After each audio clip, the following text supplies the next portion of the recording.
Boa noite, eu sou Michele F. Hahn e hoje no Ponto a Ponto nós vamos receber Ramiro Chaves Lohan. Falei certo? Isso aí. Ele que é vice-presidente do Sinduscon RS. E, gente, para quem não sabe, Sinduscon significa Sindicato da Indústria da Construção Civil. Parabéns, primeiramente, né? Tu assumiste a vice-presidência de um órgão tão importante, principalmente para nós aqui do litoral. Como é que tá a expectativa? É um desafio, né? Eu até então, eu ainda sou presidente da Associação dos Construtores de Capão e agora no Sinduscon é um olhar bem mais amplo, né? A gente acaba se envolvendo por ser presidente do Sinduscon Rio Grande do Sul, a gente se envolve em pautas também da capital, do interior, mas além de vice-presidente, eu também sou coordenador do Litoral Norte. Então, o meu foco, na verdade, é olhar para os 23 municípios aqui e ver como é que a gente pode desenvolver não só a construção civil, mas trazer mais desenvolvimento de uma maneira geral para todos os municípios. E não sendo vice-presidente, enfim, quem que é o Ramiro? Então, hoje eu sou diretor do Grupo Zona Nova, né, que é um grupo bem antigo aqui na região, que hoje o nosso braço mais conhecido é a Redmac Zona Nova, Sim. Que a gente tem 5 lojas da Redmac, Capão da Canoa, Xangri-Lá, Noiva do Mar, Tramandaí, Arroio do Sal, além do nosso centro de distribuição aqui na central de Capão da Canoa. O grupo é de 72, os fundadores vieram para Capão em 84, através da fundação da Madeireira Zona Nova, na época, né? A nossa construtora, o Giovanni, que é meu sogro, ele construiu alguns empreendimentos de 86 até 96, e a gente estava com a construtora adormecida, digamos, durante muitos anos, né? E a minha trajetória, na verdade, eu sou de Porto Alegre, sempre tive os meus negócios, trabalhei com tecnologia, acabei vendendo a empresa, fui morar fora, e depois trabalhei com algumas operações de entretenimento também. E na pandemia, quando tudo fechou, o Giovanni e o Nivaldo, que é o nosso outro sócio, me convidaram então para vir para cá para retomar a construtora, isso em 2020, né? E desde então estou aqui no litoral. A gente já fez um empreendimento que foi o Santê, que nós entregamos ano passado. Temos outro lançamento que é o Soul, que a gente está construindo, né, com previsão para entrega em 28. Então, essa é um pouco da trajetória de maneira bem sucinta e rápida. Então, não sou antigo na construção civil, mas acabei entrando de cabeça nesse mundo, assim, sou um cara que gosto bastante de estudar, de aprender, e acabei daí em 2023 sendo convidado, na época pelo Renan Martinello, que era o antigo presidente da Associc, e também agora meu antecessor no Sinduscon, e o Ricardo Pugem, Ricardo Pellegrini, Matheus Pugem, enfim, que era a turma que estava à frente da Associc na época, para assumir a presidência da associação, e agora, 2 anos depois, fui convidado também a suceder o Renan no Sinduscon. No Sinduscon. O Renan, inclusive, já foi entrevistado por mim também. Na tua opinião, Ramiro, quais que são os maiores desafios atualmente na construção civil? Eu não digo nem na construção civil, sabe? Eu acho que, vamos focar primeiro na construção civil, né? Eu acho que o principal desafio é mão de obra, né? Esse que é um desafio, eu acho que é recorrente, não é só da construção civil, né? Essa mão de obra de base, né? E a gente chama, muitas vezes, indústria da construção civil, mas que tu vai numa obra, assim, de indústria não tem nada, né? É um sistema de manufatura. Exato. Então, tu depende ainda de alguém levantando uma parede de alvenaria, enfim. Então, é um sistema, claro que já se modernizou muito, né? A gente vem trabalhando já, principalmente aqui no litoral, com a questão de formas plásticas, com o sistema de escoramento metálico. Então, isso vem dando muita agilidade para o sistema construtivo, mas ainda tem muitos desafios pela frente, na parte de alvenaria, reboco, pintura, fachada.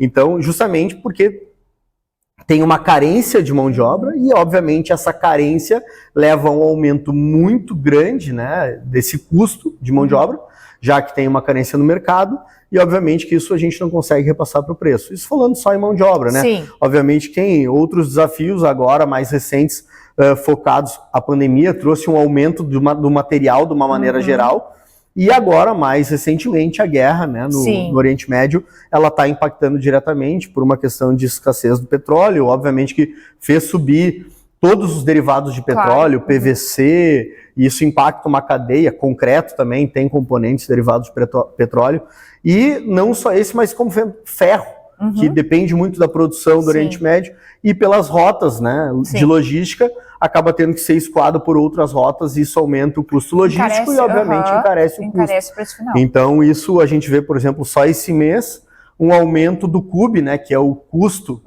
da construção civil, o R16A, que é o que a gente usa aqui no padrão de obra que a gente constrói no litoral, teve um aumento de 1,87% em um mês. Nossa. Enquanto o INCC, que é nacional, teve um aumento de 1,04%. Então, se a gente comparar só aqui o Rio Grande do Sul, né, a gente teve mais de 0,8% de desconexão entre o CUB e o INCC, né? Então, a gente vê que, ou seja, o nosso custo vem subindo mais do que o reajuste. Né? Do que o reajuste, é verdade. E falando ainda nessa questão do litoral, ele vem crescendo muito no mercado imobiliário, né? Na tua opinião, isso se deve por algum motivo específico? Eu acho que as pessoas vêm buscando mais qualidade de vida, né? E a pandemia, se é que trouxe algo de bom, é mostrar para os nossos clientes que têm, que moram no estado inteiro, né? Eu brinco que a gente tem 11 milhões de clientes, porque todo mundo, independente da idade, sonha em morar ou ter uma segunda residência na praia, independente de qual cidade, né? Então, a gente vende para o estado inteiro, mas a maior parte dessas pessoas que já tinham realizado o sonho de ter o seu imóvel aqui, não moravam aqui. Trabalhavam nas suas cidades, né, do interior ou de Porto Alegre, e vinham principalmente no verão. Então, por isso que nossa vocação não era nem turística, era de veraneio. Sim. Né?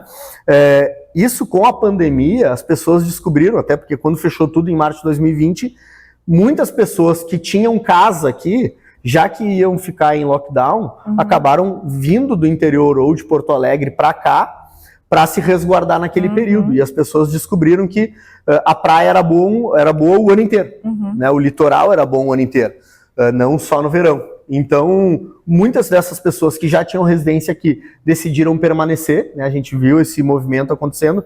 Não é à toa que Capão na Canoa, no censo de 2010, tinha 40 mil habitantes, no censo de 42 mil, no censo de 2022, 63 mil. Nossa, aumentou? Só que esse número a gente sabe que é totalmente subnotificado, porque só de cartão SUS, Capão na Canoa tem 108 mil pessoas.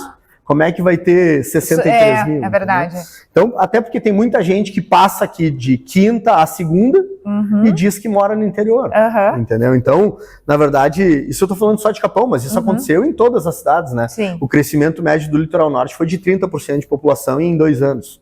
Então, isso a gente vê que, obviamente, que gerou várias dores de crescimento, né? Em termos de logística, a questão de abastecimento também de supermercados, que obviamente que, como depende só de capital privado, as redes acabaram aportando e abrindo vários supermercados. Sim.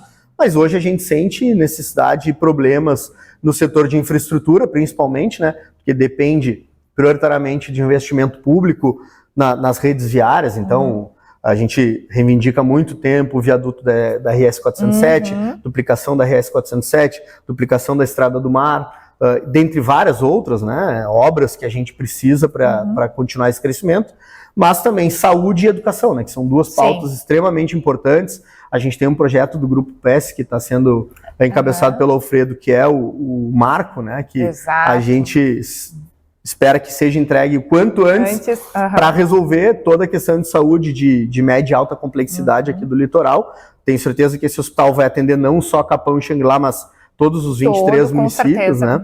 E vai, obviamente, desafogar o atendimento da capital. Porque hoje esses pacientes, eles são encaminhados para lá e acabam gerando também essa alta demanda na capital. E a gente tem hoje também uma necessidade de educação, né? Então, até a gente vê escolas privadas, né? Então, muita gente querendo vir para cá. A gente vê o Pastor Domes, por exemplo, que fez um novo prédio muito grande, e quando terminou a obra, já estava pequeno, sem vaga. Então a gente tem necessidade de novas escolas, colégios de Porto Alegre e do interior que venham se instalar aqui também com filiais. A gente tem demanda para esses alunos, né? E obviamente a parte do curso superior, né? Então hoje a gente tem a Unisc aqui, que tem basicamente somente um curso presencial. Imagina, com toda a pujança da nossa construção civil, a gente não tem um curso em Capão da Canoa ou Xangri-Lá de engenharia civil ou de arquitetura.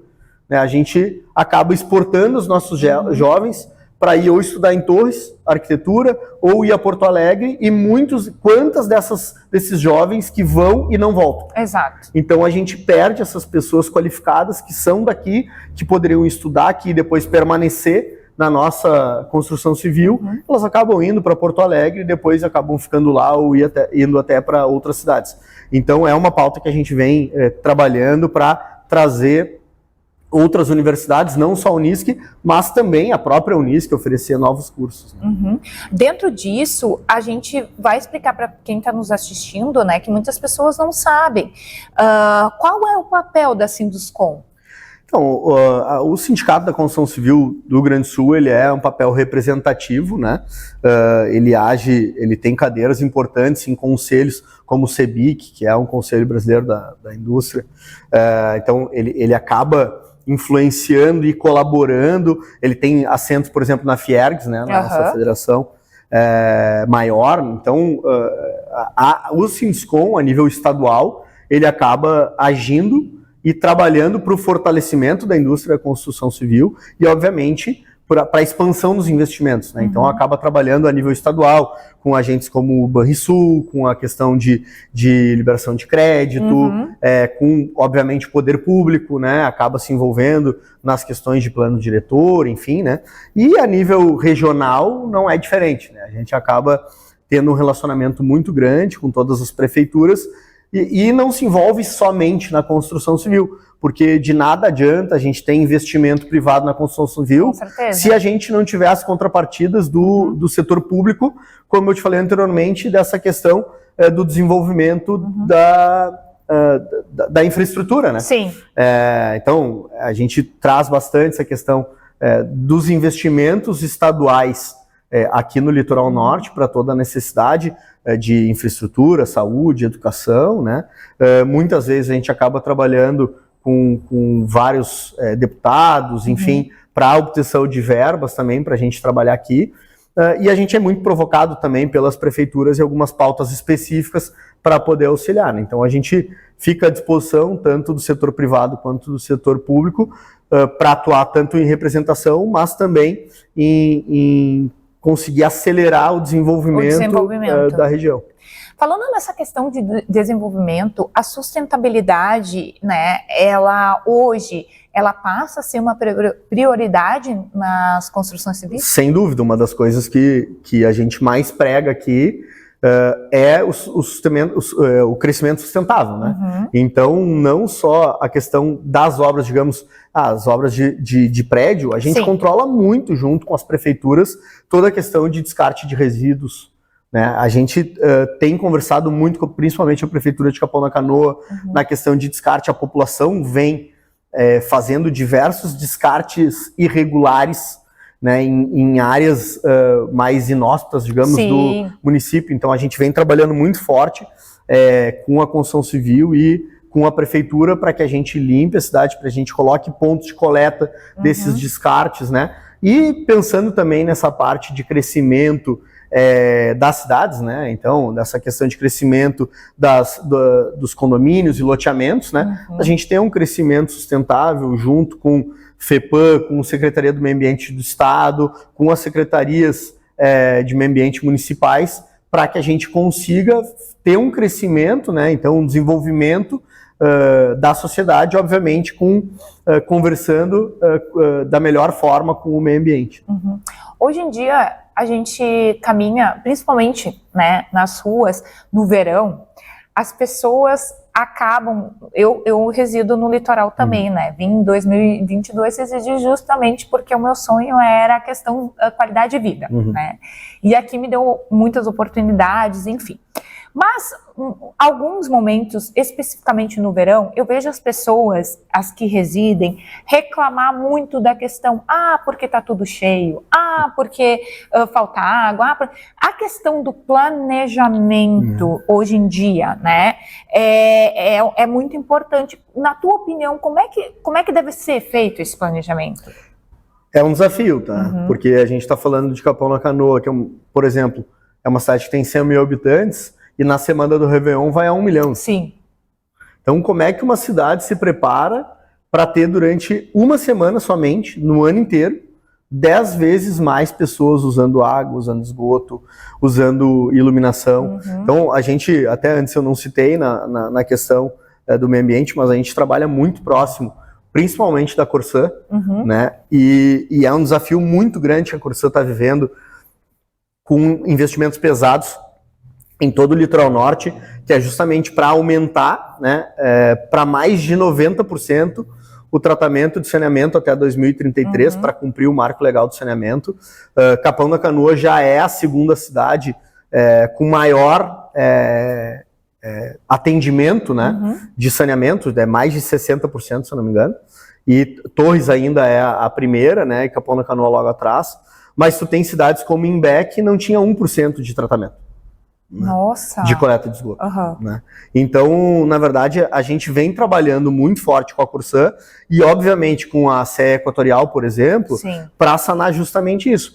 Esse verão a gente sentiu bem menos casos de falta de água, mas muitos casos de extravasamento em pontos específicos, né, das redes coletoras de esgoto, muito em função de entupimento de rede, então descarte regular, de fralda e diversos outros. A gente cobra bastante, né, a Corsã, e a gente tem uma conversa ativa com eles desses pontos que a gente vê que a cidade, não só Capão, mas as outras cidades também que estão com problema, e a gente vê que tem muitos casos de descarte regular de óleo, por exemplo, que é algo que a gente não tem noção, mas o óleo descartado na rede comum de esgoto, ele acaba empedrando basicamente, ele vira literalmente uma pedra e entupindo as redes, né? Então, são algumas coisas que, obviamente, que tem um pouco de conscientização da população, mas sem dúvida alguma carece, e a gente cobra muito firme investimento, tanto da Corsã EGE quanto da CE Equatorial, nesses pontos que são as concessionárias, tanto de energia elétrica quanto de água e esgoto, e é o que a gente sente. Obviamente, são os pontos mais sensíveis no verão, né? Que é a falta de luz e água, né? É onde a gente mais sente, né? Mas, obviamente, que não é só isso. São os pontos que eu também trouxe anteriormente, que às vezes a gente não sente no dia a dia, mas eu tenho certeza que aquele trânsito para vir aqui, me lembro quando a Freeway não era da maneira que é hoje, a gente tinha essa cobrança. E só que não, de nada adianta a Freeway ter aquele tamanho e chegar aqui na Estrada do Mar e se tornar uma via que é um perigo, né? Hoje a Estrada do Mar, do jeito que ela, é um perigo, né? Então, a gente precisa urgentemente ter a duplicação da Estrada do Mar, a gente precisa urgente ter o viaduto da RS 407, é uma pauta que a gente sabe que está na pauta do governo desde 2014, tem essa promessa de fazer, e a gente, em contato com o governo do estado, vem acompanhando. O Rafael Ayub, que é do litoral aqui, que agora é o nosso secretário de turismo, ele está fazendo esse acompanhamento todo para que a gente consiga, de fato, enfim, fazer o viaduto da RS 407, né? Porque aquilo ali é um problema. As pessoas vêm da 407, tem um fluxo intenso na Estrada do Mar e no verão, ali na sexta-feira, fica uma fila de 2-3 quilômetros para poder acessar tanto Capão da Canoa quanto Xangri-Lá, né? Aquilo ali é algo que a gente tem que resolver, digamos, seja a questão mais urgente. E eu nem falei do porto ainda, né? Então imagina depois, se tudo der certo agora, a questão do porto de Arroio do Sal, toda a necessidade de infraestrutura que vai ter para poder escoar toda a produção da região metropolitana e região da Serra para o nosso porto. Com certeza. E como dá acidente, né? E acidentes assim fatais, enfim. Aí muitas vezes as pessoas acabam falando, claro, nessa questão que a gente estava falando do descarte, tem que ter a responsabilidade da comunidade em si, tanto da quem reside como o turista, né? Que vem aqui. E dessa questão eu vejo muitas pessoas falar, é a culpa do motorista, mas muitas vezes não é, né?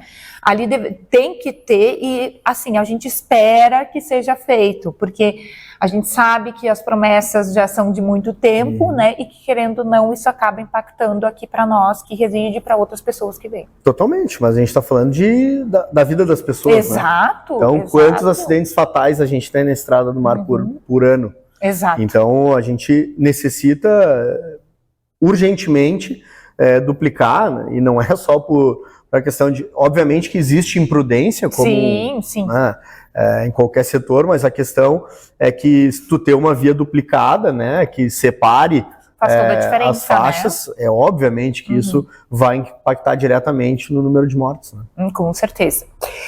Como manter o equilíbrio entre o crescimento urbano e a qualidade de vida? É um desafio. Na verdade, tudo engloba o que a gente já falou anteriormente, né? E obviamente, o litoral, a gente sempre fala que a gente vive numa terra abençoada, porque a gente está... Capão da Canoa, Xangri-Lá, cidades aqui, olha, não falando só do mar, mas a gente, Capão da Canoa, está numa cidade entre 4 quilômetros entre o mar e a lagoa. Bem como todas as lagoas que a gente tem, então, toda essa vida aquática, náutica que a gente tem, ainda passível de exploração, tanto da parte de entretenimento quanto da parte de moradia. Então, na verdade, eu acredito que a gente está engatinhando ainda, né? Na questão de desenvolvimento de cidade de maneira sustentável, né? Os investimentos na parte de entretenimento, eles vêm se desenvolvendo. A gente vê, por exemplo, de gastronomia, há poucos anos atrás ali, a gente, tu queria comer um restaurante japonês, por exemplo, tu tinha que ir a Porto Alegre, tu tinha opções mais restritas, e hoje a gente já tem aqui na nossa, tanto Torres quanto Capão, Xangri-Lá, Tramandaí, Osório, Maquiné, enfim, temos diversas opções de gastronomia, tanto para almoço, para jantar, das mais variadas possíveis, né?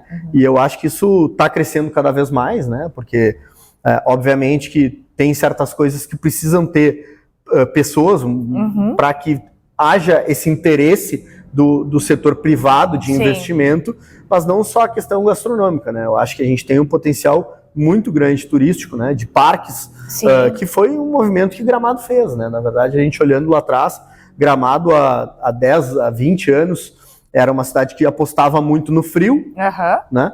No inverno e no fundi, na parte gastronômica. E janeiro e fevereiro era baixa temporada. Hoje tu vai para Gramado e Canela, não existe mais baixa temporada. Exato. No verão eles criaram fatos, né? Principalmente na parte de eventos. Então a gente tem a Gramado Tour lá fazendo 6 eventos por ano, cada evento com uma duração de 2 meses. Então tem a Páscoa, depois tem festival de cinema, a gente tem o Natal Luz. Então assim, tem sempre algum evento grande acontecendo, e engraçado dizer que a Gramado Tour não usa nenhum investimento, nenhuma verba pública da cidade. Não usa, zero.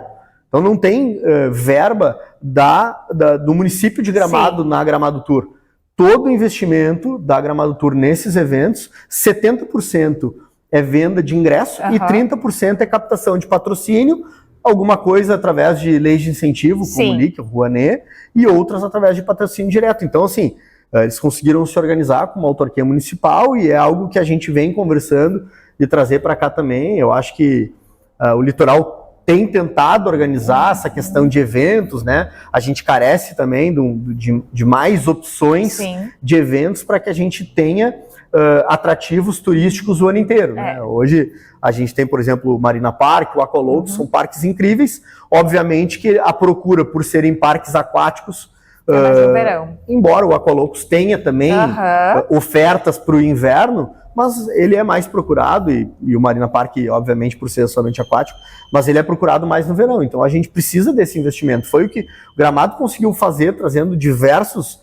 resorts, diversos investimentos em parques temáticos também. Por que não a gente conseguir trazer isso para cá também, para que a gente tenha, daí sim, turismo o ano inteiro, né? Porque hoje a gente tem, digamos, a gente tem uma vocação de veraneio e não de turismo. E querendo ou não, é isso que a gente precisa buscar. Por que não a gente trazer esse turista que venha passar uma semana em Gramado e ele passe alguns dias aqui também, né? A gente incluir o litoral na rota dessas pessoas, já que Gramado hoje, acredito eu, é a segunda cidade mais visitada do Brasil, acho que perto só para o Rio de Janeiro. Exato. Então, essas pessoas estão aqui, elas descem no Salgado Filho, elas sobem pela estrada, normalmente para o Novo Hamburgo e Taquara, mas elas podem muito bem vir para a Freeway, parar um pouco aqui e depois subir pela Rota do Sol ou subir por Santo Antônio da Patrulha para Gramado, que fica 2h15 daqui. Exatamente. E eu acredito bem nisso que tu falaste. Nós temos um potencial grande aqui, só que muitas vezes ele não é valorizado e não é explorado, né?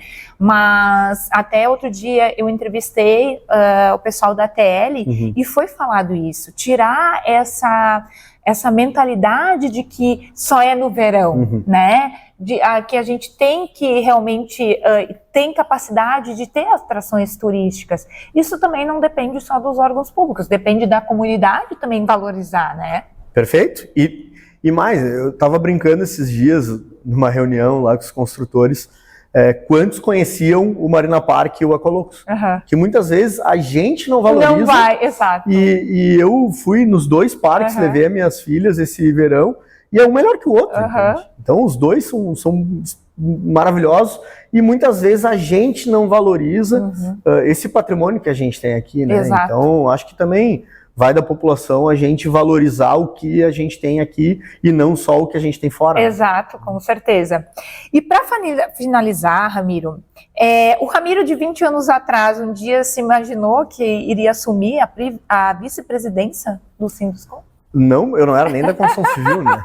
Há 20 anos atrás, eu estava entrando na administração da URGS lá em Porto Alegre.